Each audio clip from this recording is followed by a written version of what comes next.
di profité nag di féliciter si groupe Futurs Médias. match boo gis rek ñun mooy li ma la wax keroog suñu coach am na expérience Afrique parce que du muñ fay soog a dem nii yóbbu na fa ay équipe yóbbuwaat fa ay équipe bi nu mi temps wee daf ñoo wax ni ñu ngeen ko tëgg la mais libéré wu leen ngeen football parce que mën naa ni xamuñu leen woon mais ñun it xamuñu leen mais bi ñu jànkoonteeg ñoom premier mi-temps bi bi ñu duggee ci vestiaire yi suñu coach defaraat taxawaay bi ñaax gars yi dirigeants yi dugg ñaax ñu bi ñu ñëwee wane nañ leneen quoi ñun ñu ngi soog a dem Afrique li ma la wax ñun joueurs yi presque am nañu ci jot a dem mais bariwul ñun dañuy déglu coach bi rek coach bi lu mu ñu def loo rek ñun moom la ñuy def te des na quoi ñun xam nañ ni pare guñu des na leneen li gën a tey na mën naa li gën a yomb moo passé nii mais li gën a metti ñu ñuy xaar foofu waaw te bu ñu demee incha allah rek bu danañ jéem a décrocher 3 points yi indi ko Pikine bii bi nag maa ngi koy may ancien ñaa yi laa koy may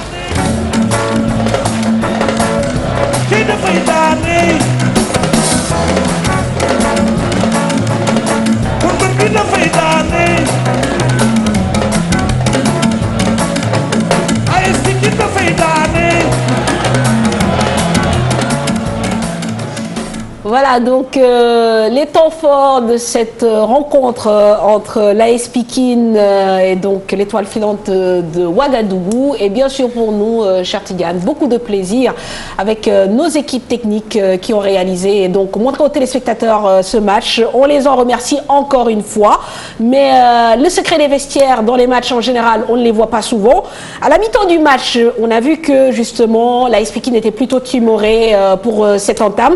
Il y a eu un entraîneur bis dans les vestiaires, il s'appelle Youssou Ndour, il est le parrain désigné, il est allé rejoindre les joueurs, les exhortant à élever leur niveau de jeu. Suivez ces images exclusives. Il faut un autre niveau pour gagner ce match. Il faut gagner aussi, un autre niveau, 45 minutes, c'est ce qu'on pense. Il y a le potentiel, il faut y aller le niveau.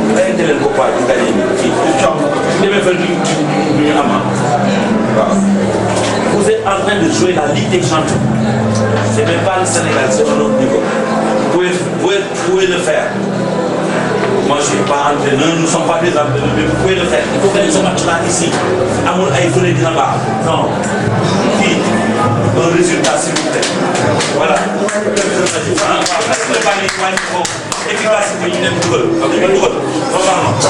Bonne chance. Voilà, cher, il faut élever le niveau de jeu et ça a été fait. Heureusement, on a marqué ce but à domicile, mais rien n'est encore fait pour la manche retour. Rien n'est encore fait, Mamfatou, je pense que la prestation de cette équipe burkinabé nous réconforte dans ça, puisque malgré la défaite quand même, on a vu une équipe très bien en place, une équipe qui sait jouer à vite et des joueurs hyper vifs. En tout cas, je pense que les joueurs de l'AS Pikine sont prévenus, puisque l'année dernière, c'était le même cas de figure avec Djambar qui avait gagné ici 1-0 avant de se faire éliminer au Burkina Faso. Alors donc, ils savent ce qu'il leur reste à faire. Je pense que la meilleure façon de préparer ce match, c'est de se mettre dans la tête qu'il y a 0-0 et que c'est une autre paire de manches qui commence. Très bien. Alors, Pathé, je ne sais pas si vous vous intéressez un peu au football local, l'AS Pikine. Bon, voilà, on croise les doigts pour que justement la balle soit transformée en essai lors de la manche retour. En même temps, on sait que voilà, les déplacements à l'extérieur, surtout en Afrique, c'est toujours très compliqué. Oui, c'est compliqué, mais pour moi, c'est un bon résultat. Parce que l'essentiel, ce qui est important, c'était de ne pas encaisser un but. Ils l'ont fait. Bon, c'est vrai qu'ils seront, je ne dirais pas en tête hostile, mais il y aura un climat très hostile à Ouaga, parce qu'il fait très chaud, il y a la poussière haute. Je pense que moi, je les conseillerais d'aller très vite s'acclimater avant le match. Tout à fait, d'y aller beaucoup plus tôt. Alors, parlons justement du match retour, cher Tidiane. Oui, Mamfatou, ce match retour, donc il va se jouer le 28 février prochain à Ouagadougou. Malgré cette victoire, comme on l'a dit tout à l'heure, tout reste à faire. En tour préliminaire, Mamfatou, l'autre club sénégalais, l'Olympique de Ngor, a perdu hier à Douala, au Cameroun, donc 1-0. Les Ngorois battus par Unisport au Cam.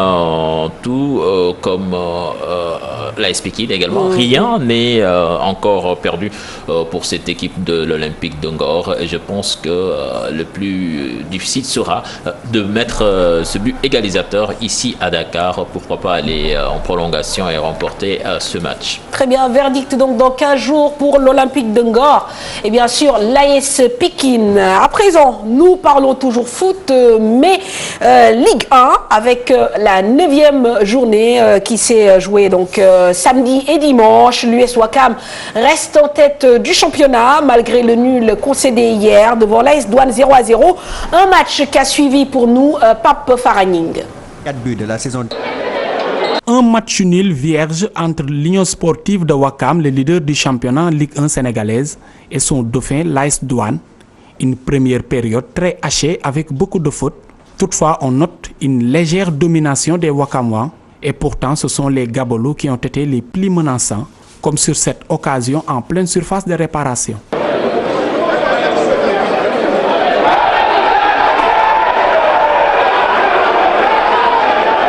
À la mi-temps, les douaniers ont pris l'ascendant sur les Ouakamois, mais sans succès. Pour les deux coachs, l'arbitre n'était pas à la hauteur. C'est flagrant, tout le monde a vu qu'il y a vraiment accrochage net dans la surface de réparation. Donc, alors courageusement et sportivement, l'arbitre devait signaler ces deux pénaltys. On avait un arbitre aujourd'hui qui n'avait pas le niveau par rapport au match, parce que c'était un match au sommet. Il y avait le premier et le deuxième qui jouaient aujourd'hui.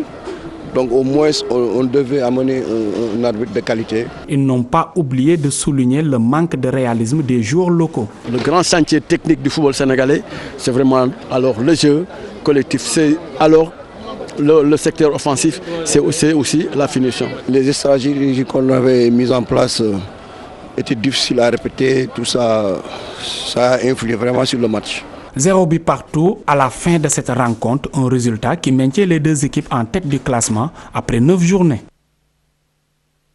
Voilà donc AS Douane, US Ouakam, c'était le choc attendu dans cette 9e journée qui s'est soldée donc par un score nul et vierge. Oui, toujours ce dimanche, le Stade de Mour s'est imposé pour la première fois à domicile devant Sunéor. 3 buts à 2, 5 buts marqués donc dans un match de Ligue 1. C'est à saluer samedi le Casasport qui s'impose devant la Linguère de Saint-Louis qui a limogé dans la semaine son entraîneur Boukounta Sissé, score 2 buts à 0. Et puis à Mbour, Djambar battait dans les dernières minutes le Giraffe de Dakar. La défaite de trop justement pour le coach Amara Traoré qui a décidé de jeter l'éponge dimanche. Les chiffres parlent d'eux-mêmes. 7 points en 9 journées. Un seul match de gagné. 4 défaites et 4 nuls. Des résultats qui ne correspondent pas à coup sûr aux ambitions des Verts et Blancs. La gueule de bois pour le Giraffe de Dakar qui devra bien sûr se relever de ses débuts chaotiques et se trouver un nouvel homme fort. En attendant, c'est Amadou Diop, Boy Bambi qui assure l'intérim. Mamadou Ndiaye et Ababakar Kamara se sont rendus ce matin au stade Demba Diop pour assister à une drôle de séance d'entraînement. 10h15, l'équipe est déjà en place. Une séance d'entraînement aux allures de réunions de crise. Un long discours des dirigeants du club de la Médina devant les joueurs très décontractés. Vous savez, à chaque rupture, il y a un nouveau départ. Aujourd'hui, c'est le nouveau départ de pouvoir parler aux joueurs et de les rappeler les valeurs et nos objectifs. Et ce qui a été fait dans une ambiance d'écoute et de respect. Ce qui a été dit, c'est le comportement des uns et des autres au niveau des joueurs qui se sont, à notre avis, qui n'a pas été à la hauteur de nos attentes. C'était des joueurs qui devaient avoir un engagement sur le terrain et mouiller le maillot. Et à notre avis, les joueurs n'ont pas été aussi au niveau qu'on a voulu qu'ils soient. Annoncé comme intérimaire, Amadou Diop Boy Bandi précise qu'il n'est pas l'homme de la situation. Il appelle à la mobilisation. Je n'ai pas d'objectif, l'objectif du club, parce que je ne suis pas l'homme de la situation. Mon objectif, ce n'est pas mon objectif, c'est l'objectif du club. C'est que tous les Girafman doivent s'unir pour qu'aujourd'hui on sort cette équipe dans cette phase-là. Moi je pense qu'avec l'union, avec l'union des cœurs, avec la détermination de tout un chacun, avec la volonté de faire et comme on dit, on ne cessera pas les armes parce qu'on va continuer de bousculer ça parce que c'est un bouchon qu'on doit faire sauter pour que voilà, les résultats commencent à venir. Amara Traoré a démissionné du banc du Jaraaf de Dakar après 4 défaites. Une manière pour lui de créer le déclic au club de la Médina. Il faut aller chercher cette victoire-là. Le déclic. Voilà, il faut créer le déclic, cher Tidiane. C'est vrai que cette entame, il sera difficile de s'en relever. Le Jaraaf premier non relégable de ce championnat de Ligue 1. Oui, le Jaraaf premier non relégable. En fait, je me rappelle, avant le début de cette CAN, on en parlait ici sur le plateau, les débuts difficiles du Jaraaf, que la saison passée, c'était également pareil. Le club avait beaucoup de retard à l'allumage. Et là, finalement, avec Amara Traoré, ça n'a pas collé. Il dit qu'il est parti pour créer un déclic. Bon, mais quand même, je pense que le discours de Amadou Diop qui dit qu'il n'est pas l'homme de la situation, je ne sais pas s'il le dit pour évacuer la pression ou pas. Oui. En tout cas, la situation quand même va être extrêmement difficile pour cette équipe du Jaraaf et on espère quand même qu'ils vont réussir à relever la tête puisque quand même la Ligue 1 sénégalaise a besoin de Jaraaf. Oui. Alors Pathé, vous disiez que justement parfois en fait les clubs ont du mal, les clubs surtout traditionnels ont du mal à un peu assimiler certains changements et il y en a eu quand même beaucoup au niveau du Jaraaf à l'intersaison en fait. Oui, bon, c'est depuis l'année dernière avec la transition au niveau de l'instance dirigeante. Il y a eu beaucoup de problèmes. Donc actuellement, il y a une équipe qui est en place. Je pense qu'ils sont en train de s'organiser.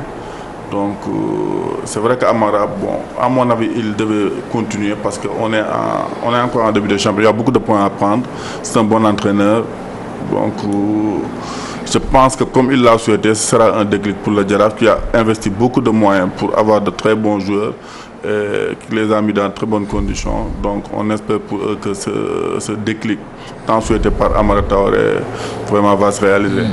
Alors cher, en tant qu'observateur, est-ce qu'on peut parler quand même d'un gros coup dur pour le coach qui vient de démissionner après voilà son départ, il a été à la tête de la sélection, il est parti en Guinée, il revient, on lui donne quand même un gros club qui est le Jaraaf et finalement au bout de 9 journées ça ne marche pas, c'est quand même un gros coup dur pour l'entraîneur. Ouais, absolument Mamfatou, c'est un coup dur parce que entraîner le Jaraaf c'était un challenge pour Amara Traoré, il y avait un projet, Amara voulait gagner le championnat, jouer l'Afrique et pour prouver, déjà il a prouvé avec l'équipe nationale même si ça s'est mal terminé, mais Amara, après cette expérience africaine, notamment en Guinée, il voulait revenir au Sénégal au premier plan. Malheureusement, avec cette équipe du Jaraaf, ça n'a pas marché. Mais on parle peut-être d'un jeu de chaises musicales avec le banc qui est vacant aussi du côté de la Linguère de Saint-Louis.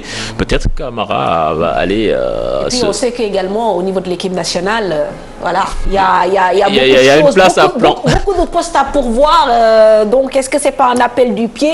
Enfin, affaire à suivre en attendant donc le Jaraaf qui est dirigé pour le moment par Amadou Diop. Boy Bondi, on va parler du classement à l'issue de cette 19e journée. Oui, avec l'US Ouakam qui est leader de ce classement avec 17 points suivi de l'AS Douane. L'AS Douane donc promu qui est deuxième avec 15 points, le même nombre de points que Djambar qui est troisième. Et puis en bas de tableau, le Jaraaf premier non relégable et 12e avec 7 points. Linguère 13e avec 7 points et le port autonome de Dakar de Malik Daf dernier avec 6 points. Ouais, étonnant port qui trustait les premières places la saison dernière et qui apparemment se retrouve en grande difficulté cette saison. Alors nous quittons le Sénégal pour boucler bien sûr cette page football, direction l'Europe, les faits marquants en Ligue 1, en Liga espagnole et dans le Calcio avec Ibrahima Kane. France pour démarrer ce tour d'Europe où le Paris Saint-Germain a vécu un cauchemar samedi face à Caen, 2 buts partout, un match nul et une mauvaise nouvelle puisque la formation de Laurent Blanc a quitté le Parc des Princes avec 4 blessés sérieux, ce à 3 jours du match contre Chelsea en Ligue des Champions. La Ligue 1, toujours dominée par l'Olympique Lyonnais avec 51 points, suivi de Marseille et du Paris Saint-Germain. En Allemagne, le Bayern de Munich retrouve sa force. Les hommes de Pep Guardiola ont étrié Hambourg 8-0 samedi lors de la 21e journée de Bundesliga. Le Bayern compte toujours 8 longueurs d'avance sur Wolfsburg qui a arraché la victoire à Leverkusen au terme d'un match âprement disputé. En Espagne, le mano à mano entre le Real Madrid et le Barça définitivement lancé. Les merengues, après la claque reçue face à l'Atlético de Madrid, se sont bien repris. Victoire 2-0 face au Deportivo La Corogne. Le Barça, très en forme ces temps-ci, s'est facilement défait de Levante 5-0 avec un triplé de Léo Messi et un but d'anthologie de Luis Suarez. En Italie, la Juve a fait match nul, 2 buts partout sur la pelouse de Chiesena en clôture de la 23e journée du championnat de Serie A. Son dauphin, l'AS Roma, n'en profite pas. Les hommes de Rudy Garcia ont été tenus en échec, 0 but partout à domicile face à Parme. A noter la belle performance de l'Inter de Milan qui gagne en déplacement 4-1 face à l'Atalanta Bergame. Le Milan AC qui déçoit encore. Les Rossoneri ont été tenus en échec, 1 but partout à domicile par Empoli. La Juve trône toujours en tête avec 7 points d'avance sur la Roma. Voilà, donc le tour des championnats européens avec en perspective. Fatou, je pense qu'on l'a pas sur l'élément, mais il faut parler aussi de ce doublé de Babacar Xhuma, l'attaquant sénégalais de la Fiorentina qui marche actuellement très fort. Peut-être quand même il y a encore des places à prendre au sein de cette attaque du Sénégal. Alors, et puis il y a également les deux doublés, Moussa Sow et Dembaba en Turquie. Dembaba qui est le meilleur buteur actuellement de la Super League avec 13 réalisations. Et Moussa Sow donc qui s'est imposé avec Fenerbahçe samedi et donc le mano à mano se poursuit entre Fenerbahçe et le Beşiktaş. Alors je disais cher, en perspective donc cette semaine aussi la Ligue européenne des champions avec demain un succulent PSG Chelsea. Tout à fait. Vous supportez laquelle des deux équipes? Non, moi je suis Marseillais, mais bon enfin je supporte le foot français. J'aurais souhaité que PSG gagne pour une fois. Oh, d'accord. Je pense qu'ils ont encore en mémoire le fameux but de Dembaba l'année dernière et surtout le PSG en ce moment subit une hécatombe de blessures. A priori, il partira avec beaucoup de gens qui sont blessés tout simplement. Oui, mais en fait, je pense que ça aussi peut être en effet galvanisant pour cette équipe du Paris Saint-Germain puisqu'il faut le rappeler en début de saison lorsqu'ils recevaient le Barça au Parc des Princes, il n'y avait pas Ibrahimovic et ils avaient sorti un très grand match.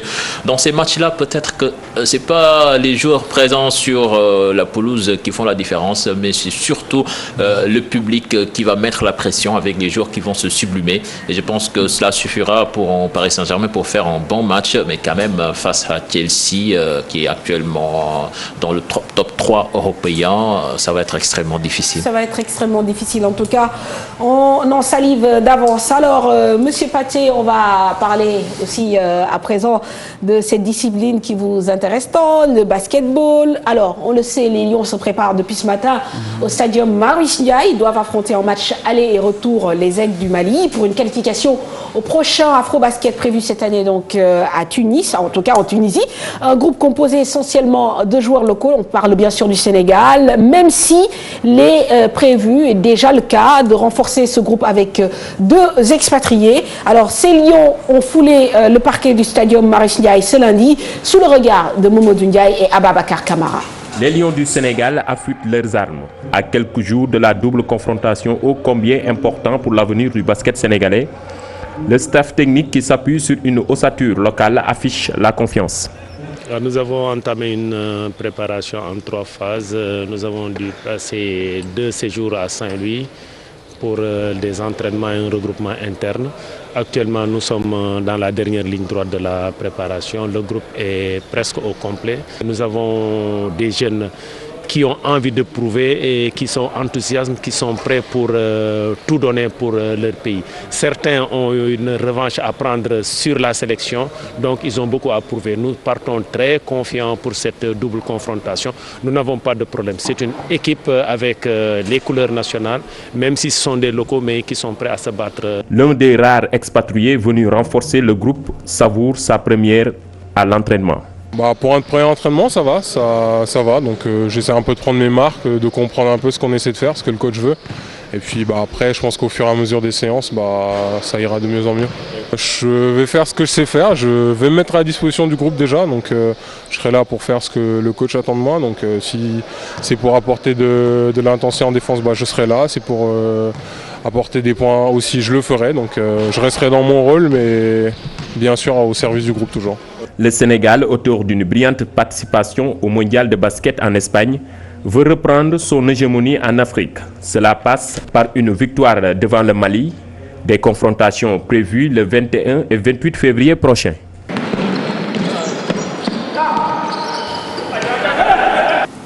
Voilà, ce regroupement marque donc la 4e phase de préparation puisque Chersar et son staff ont commencé à travailler depuis le mois de janvier. Mais Pathé, la question que nous nous posons concerne justement la date choisie pour jouer ces éliminatoires de l'Afrobasket. Est-ce que c'est une date opportune, sachant que vous ne pouvez avoir absolument aucun de vos professionnels dans votre groupe? Oui, effectivement, c'est vrai qu'on risque de jouer ce match sans nos meilleurs éléments parce que comme vous l'avez si bien dit, il n'y a pas de date FIBA. Donc c'est un problème. Pour une équipe qui sort d'un mondial avec les résultats qu'il a eu à faire, je pense que ça aurait été mieux qu'on dispose de notre meilleure équipe possible. Mais de toute façon, ça a toujours été le cas, mais c'était plutôt des tournois de zone 2. Mais aussi, il faut aussi comprendre que c'est les mêmes réalités au niveau du Mali. C'est sûr qu'ils ne pourront pas disposer de leur expertise, surtout ceux qui jouent en Europe. Donc, je peux dire qu'on va partir à chance égale. Mais aussi, on a une équipe qui a des joueurs d'expérience parce qu'on a 3 mondialistes, aussi des joueurs qui ont joué l'Afrobasket et des anciens professionnels qui sont revenus parce qu'il faut reconnaître aussi qu'on a un championnat qui a maintenant un niveau un peu élevé.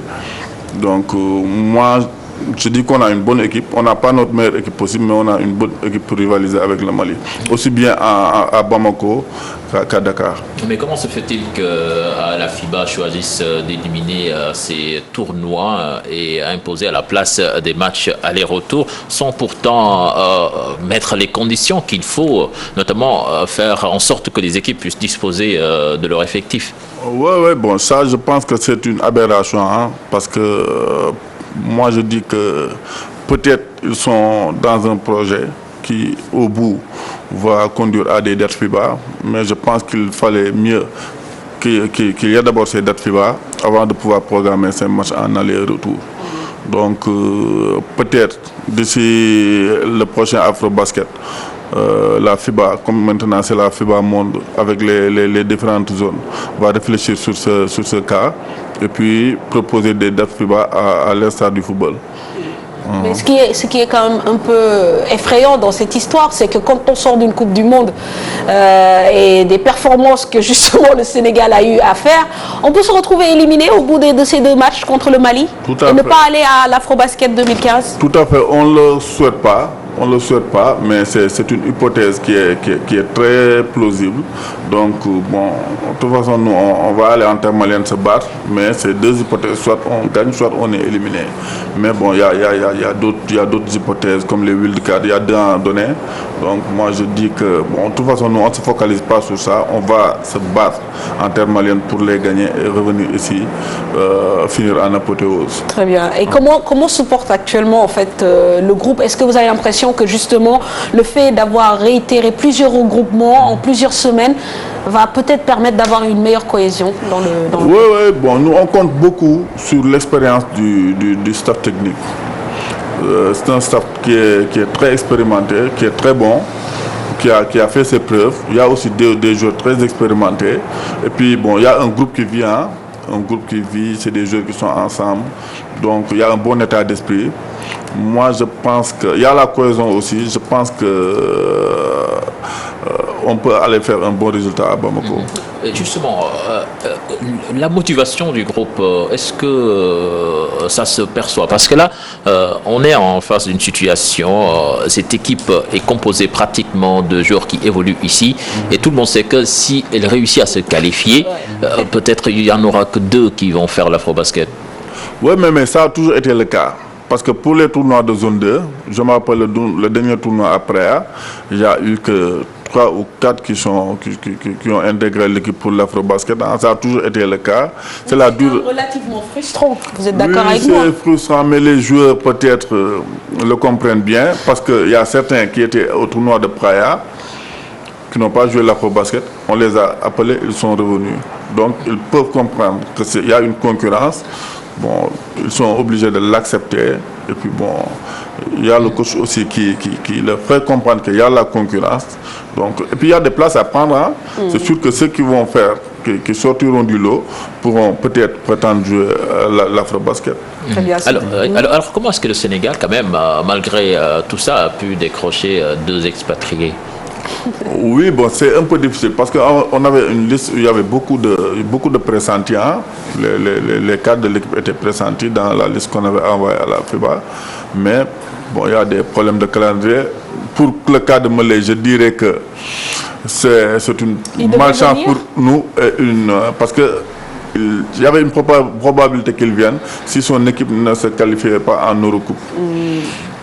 Son équipe, malheureusement pour nous, s'est qualifiée et il a sorti son meilleur match de la saison pour ce match. Ouais, donc, ben, bon, moi personnellement, je dis que c'est un problème qu'on joue après le mondial et qu'on ne puisse pas mettre notre meilleure équipe. Très bien. Donc, mais on est obligé de faire avec. Très bien. Alors, en parlant de place à prendre, justement, on a fait un petit focus sur l'un des expatriés. Je pense que c'est Moïse. Hein. Bon, dans une interview que j'ai lue aujourd'hui aussi, il est très sage. Il dit de toute façon, actuellement, il ne s'agit ni de prendre la place de A ou de B, mais de s'imposer. Effectivement, c'est aussi des occasions pour ce genre de joueurs de se montrer et voilà, peut-être de gagner leur place aussi pour les futures compétitions. Oui, effectivement, vous avez bien vu. Je pense que, comme je l'ai dit, c'est sûr que ceux qui sortiront du lot auront leur carte à jouer pour le prochain Afrobasket en Tunisie. Donc Moïse, c'est un joueur qui découvre la tanière. Il joue en national en France. Il a un gros potentiel. C'est un big man. Ouais. Donc peut-être on pourra compter sur son talent. Tout à fait. Alors, Pathé, on parle aussi peut-être de l'aspect logistique, l'aspect finance. Il y a un regroupement qui se déroule dans un hôtel de la place. Il faut se déplacer après à Bamako, jouer son match et revenir. Bon, en tant que trésorier adjoint du CNBS, est-ce qu'on peut avoir idée du coût de la campagne pour ces éliminatoires d'Afrobasket? Oui, bon, sur le plan logistique, hein, sur le plan des moyens, bon, c'est vrai que l'équipe nationale, c'est le ministère qui gère les campagnes africaines. Donc nous, au niveau du CNBS, on est en train de se battre pour mettre les joueurs dans de très bonnes conditions. Donc, en tout cas, pour la feuille de route qui a été dégagée par le coach, bon, on est en train de le dérouler sans de grands manquements, parce qu'il ne peut pas y avoir de manquements, mais au moins, on est en train de faire des efforts dans ce sens. Concernant la Vous avez pris des lits de 2 mètres, j'espère, cette fois-ci. Non, là aussi, il faut comprendre que bon, les hôtels, nous tous, on a été confrontés à ça. Pour les hôtels, c'est les hôtels 5 étoiles, mais c'est pas des lits de 2 mètres. Donc bon. Parce qu'on se souvient de Gorgui. Gorgui, bon, c'est vrai que les gens ont un peu mis du volume sur ce qu'il a dit, mais il a l'habitude de chahuter, c'est pas méchant. Donc bon, ils sont mis dans de bonnes conditions. C'est vrai que aussi là, c'est l'équipe nationale. Je pense que l'État aussi doit essayer de les motiver suffisamment parce que c'est une équipe locale, au moins. Vraiment leur promettre de très bonnes primes de qualification. C'est du ressort de l'État, c'est pas de notre ressort. Très bien, c'est pas encore déterminé. C'est pas encore déterminé. On est en négociation. Il y a les aspirations du groupe, des coachs. Donc, bon, il y a le ministre qui était un peu prêt avec la... 10 points, 12 rebonds et 6 points. Et l'autre, donc, qui a mis 6 points, 10 rebonds. C'est le match du pivot, donc, le pivot de Memphis, qui a pris le meilleur sur son frère dans ce match. Très bien. Paul et Marc Gasol, une belle histoire. Et donc, Westbrook, que vous découvrez, bien sûr, élu MVP de la rencontre. rencontre avec 41 points. C'est pas mal. Ouais, c'est pas mal. Le record, c'est 42. Et puis, donc, je pense que mention spéciale à l'équipe d'Oklahoma City. Quand on voit que l'année dernière, le MVP de la saison régulière, c'était Kevin Durant. Et là, le All-Star Game, c'est Westbrook qui est MVP. Et ce trophée-là, ça situe le meilleur des meilleurs. Alors, pour quelques infos, disons que LeBron James a marqué 30 points, meilleur marqueur donc, de la conférence Est. Mais surtout, nous, ce qui a retenu notre attention, bien sûr, c'est le match qui s'est joué le vendredi dans le cadre de ce qu'on appelle le Rising Star. Donc, c'est un match qui réunit un peu les meilleurs joueurs de première année. Et là, donc, en termes de résultats, c'est la sélection américaine qui s'est inclinée face à celle du reste du monde, 121-112, et perd dans l'histoire du All-Star Game, une première qu'un Sénégalais fasse partie donc de la sélection du Rising Star. Et donc, Gorgui Sy Dieng, qui a passé 19 minutes sur le parquet, marqué 14 points, distillé 3 passes décisives et pris 4 rebonds. C'est forcément une fierté, Pathé Keita, de voir un joueur qui s'impose et qui progresse depuis qu'il est en NBA. Ouais, bon, Gorgui, c'est une fierté, hein. Vraiment, bon, depuis qu'il est en NBA, il progresse dans ses stats. Donc, c'est un honneur même pour le Sénégal de voir un joueur au niveau de cet événement qui est le All-Star Game. Bon, tout ce que nous lui souhaitons, c'est de faire partir l'année prochaine du grand All-Star Game. Et je pense que là, peut-être un changement de club s'impose, puisque Minnesota, malheureusement, est dernier de la conférence Ouest. Mais quand même, Gorgui, il fait une très bonne saison. Je pense que c'est ce qui explique sa présence ici. Et puis, à noter également le bon match de son compère, qui a été MVP, le petit Canadien. Je pense qu'il a été MVP. Et le Français également, Rudy Gobert, qui a fait un excellent match pour ce Rising Star. Je pense que quand tu vois un jeune Sénégalais quand même dans ce lot, tu te dis qu'il y a vraiment quelque chose à faire pour le basket sénégalais et qu'il y a un avenir et qu'il faut le construire. Très bien. Alors justement, Pathé, on parle de Gorgui, mais aujourd'hui aussi, on a l'impression que ce qui faisait la force un peu du Sénégal, c'était son basket local, qui est un peu plus en retrait. La preuve, on va donc s'en ouvrir aux expatriés justement pour renforcer nos sélections.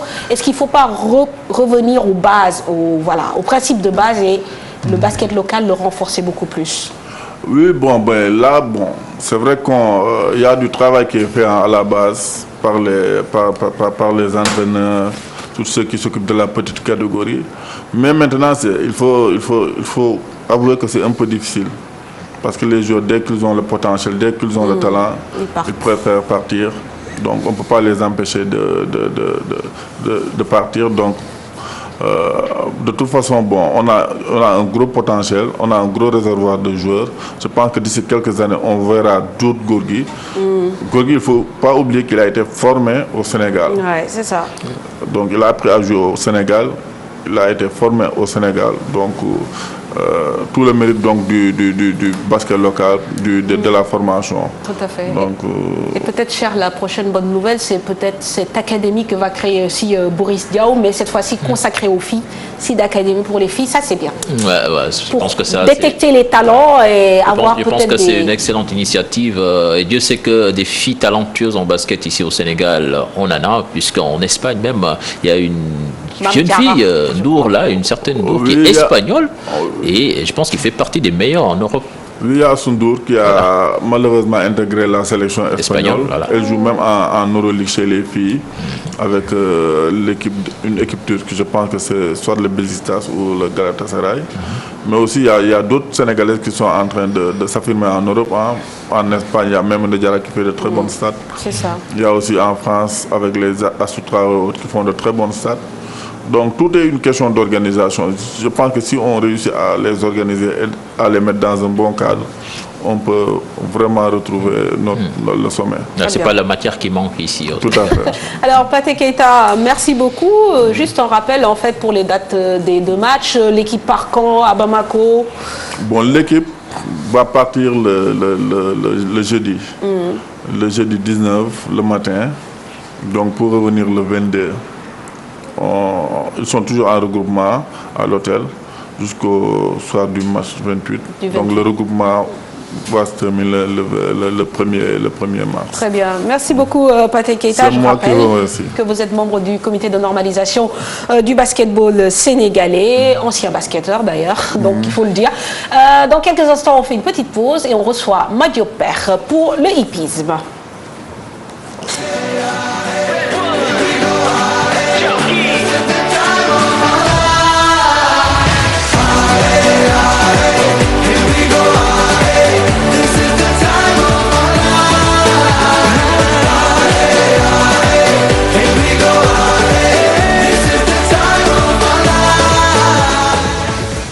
Madio Père ñu ngi lay nuyu. Maam Fatou maa lay nuyu di nuyu Cheikh Tidiane Diaw di nuyu téléspectateurs yi ñu seetaan. gëj nañu gisee si yëpp gëj nañu gisee. non mais parce que léegi xam nañ ni ci naaru góor. donc soxlaatoo ñu. non soxla naa leen sax ndaxte émission bi moo nekk émission boo xam ne ñëpp dañu ko soxla. sànq rek ku ci mel ni Fatma Aïdara mi ngi naan ma kañ ngeen di commencé waat plateau yi man ni ko léegi nii fa laa jëm nii. très bien maa ngi jógee ci këram Maris madame Bara Gueye. donc saison bi ubbi na depuis quelques semaines. saison bi ubbi na vraiment depuis dawal nañu guddi nañu bi mooy 4e journée. 4e journée bi nekkoon Grand Prix Lonase. ok Amadou Samba Kane ànd ak waa Lonase yëpp ñëw fekk si ki nga xamante ni mooy président CNG course hippique. mais Mame Fatou Lonase dafa nekk sponsor leader bu CNG course hippique. kenn mënul wax course ci Sénégal génn ci Lonase. très bien moo tax tuwaar fa kàlla Grand Prix bu nekkoon Grand Prix bu rëy ñëpp ñëw teew fa xam naa damay bàyyi ñu dem seetaan élément boobu ñëw nag dugg ci waxtaan wi. très bien kon ñu seetaan li nga xam ne moo xew Thiès démb. Thiès kaay yooyu. ok très bien.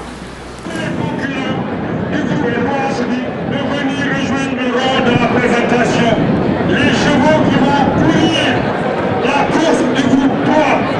Les jockeys, les lames sont demandés au rang de la présentation. Merci. waaw jërëjëf maa ngi lay nuyu. lay fay ma Diop. tey course bi nan nga ma koy jàngatal 3 ans yi. course bu nar a neex rek ndax daw na ñaari dimanche jaane ñëw raw faydu ñëw raw ñu bokkaat faydu raw ko kon bokk tey revanche su jaane si kaw faydu la moom la ñuy xaar. mais ñi fekk si nag. waaw non am na ñu fekk siwul am na ñoo xam ne daaw ñoo leen mënoon ku mel ne nu deux moom it mi ngi fi moo tax man la course bu nar a neex la day neex lool sax. nga jox vainqueur. bëgguma pronostic mënuma ko nag. ñi ngi nekk 12 partants ndeysaan gaa yi nii dina romb si ñu ngi nii dina romb si ki nga xamante ni moo nekk ci kanam moo nekk ki nga xamante ni mooy Sumbujum ndeysaan Sumbujum moo nekk noonu ci kanam mooy xàcc boobu nekk ci kanam ndeysaan Sumbujum moo mën na leen Sumbujum moo mën na leen Sumbujum moo mën na leen Sumbujum moo mën na leen gars yi des yëpp toog nañ ñu ngi war a daw 2200 mètres ñu ngi war a daw 2200 mètres Sumbujum moo nekk noonu ci kanam ndeysaan jiri bàyyi ko moom course bi na amateur yi jug nañ taxaw dawal nañu alterne Assane Demba waaye ki nga xamante ne moo génn ba léegi mooy Altaay génn na lu bari Altaay ngi ci 200 mètres bi ñu ngi nii jàkkaarloo ñun pour ñëw dañuy tekki Altaay moo nekk ci kanam noonu léegi ñu ngi nii Kabaw Sulu bu ñëwee dañuy tekki ndeysaan Altaay première ki nga xamante ni mooy Altaay deuxième nekk ki nga xamante ni mooy numéro 2 classe 2 troisième numéro 10 la lettre 3 ndeysaan noonu la course bi demee ndeysaan mbokk yi ndeysaan noonu la course bi demee. ñu ngi leen maa ngi leen di fay neex. tey ñu tuddee la grand prix bu toll nii grand prix bi neex lool wuy ji borom ndax tey kenn koy na nga mel na la sabis di mel mu neex lool tey lan nga yëg sa yaram. xanaa tey kontaan rek tey moom suñu journée bi daanaka journée yi CNG organisé yëpp réussite la mais tey bii encore moo raw ñu ci doon am ñëpp parce que gis nga stade bi nu mu feesee ñëpp kontaan ñu dawal course yu rafet malheureusement incident bu ndaw rek am na ci j'espère que jockey bi kii daanu woon gaañul yàlla def na ci sutura gaañuwul mais gis ngeen également fas bi malgré ça moo raw donc loolu yëpp message bu rëy la en tout cas kontaan nañ ñëpp ñëw nañu waa Lonase yëpp gis ngeen ñëpp teew. alors Madio Père mu mel ni course bi nag am na solo trop. ci saison bi am na solo trop ci saison bi parce que dafa nekk course boo xam si ne dafay am xaalis. propriétaire dañ koy préparer bu baax waaye ñi nga xamante ni ñooy jockey yi tamit dañ koy préparer ñi nga xamante ni ñooy borom fas tamit dañ koy préparer bu baax ndax course bu am xaalis la. loo xam si nag day gën a xaalis nit ñi dañ cay sawar. lu ñuy gagné ñaata la ñuy gagné moo tax gagné ku gagné da ngay am prix bu baax ba pare 3 ans yi nga xamante ni ñoo ko daw bi ñu dawee ba teer ki nga xamante ni mooy Maxam mu jël première. deuxième bi nekk ki nga xamante ni mooy Mbaye Diouf troisième bi nekk Faydou quatrième bi nekk nous deux Omar Baba moo ko moom Maxa nekk ki nga xamante ni ki ko moom nekk ki nga xamante ni mooy Sakhir Thiam. yaa garaw lool Grand Prix. tey jii nag mu ñëw rati ko mu nekkoon course boo xam ne maam Fatou course bu neex la. amateur yëpp kontaan nañ gis ngay sat bi ni mu feesee gis nga ni mu feesee noonu tribune bi yëpp jug taxaw parce que tout ceci lii la am ci fas ñoom lii leen bëgg ñoom bu course nee saturé rek ambiance bi bari fas yi daw lu neex rek ñoom kontaan nañ. d'accord xaalis bi bari tamit. très bien donc yow aussi kontaan nga. kontaan naa loolu Mame Fatou kontaan naa mais tamit namoon naa plateau bi loolu parce que amuñu lu plateau extraordinaire. ok merci beaucoup Madiop ci loolu nag la ñuy jeexalee émission bi comme neewoon nañ ni que hippisme moo koy tëj. moom moo koy tëj Cheikh Tidiane ñu ngi lay jaajëfal. di jox suñu mbokku téléspectateurs yi rendez-vous la semaine prochaine lundi dans un nouveau numéro de Sport à la Une. Excellente soirée à tous. Au revoir. Voilà.